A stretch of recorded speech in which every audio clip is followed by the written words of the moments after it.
তো আশা করি সবাই ভালোই আছিস। সরকারি চাকরির প্রস্তুতি সবাই মনে হয় নিচ্ছিসই, এবং আজকের ভিডিওটা তোদের জন্য গেম চেঞ্জার হতে চলেছে, তাই স্কিপ করিস না। অনেকে ভাবছিস পঞ্চায়েতের সেই 6,500 কিংবা 11,000-এর যে নিয়োগটা রয়েছে সেই খবরটা কি সত্যি হবে, কিন্তু আসল খবরটা কিন্তু অন্য জায়গায়। নিয়োগ হচ্ছে না, বরং নিয়োগের সিস্টেমটাই বদলে ফেলা হচ্ছে, যা গত কয়েক দশকে পশ্চিমবঙ্গ দেখেনি।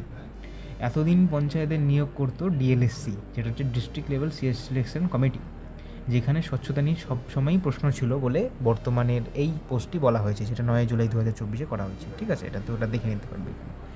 এবং এখানে আরও বলা হয়েছে যে পিএসসি মানে পাবলিক সার্ভিস কমিশনকেই এই দায়িত্ব দেওয়া হবে। সেটা আমি কোট করে দেখিয়ে দিচ্ছি দেখ তোদের। এই পঞ্চায়েত মন্ত্রী দিলীপ ঘোষ সেটা কিন্তু বলে দিয়েছে। ঠিক আছে, এবং এর মানে কি?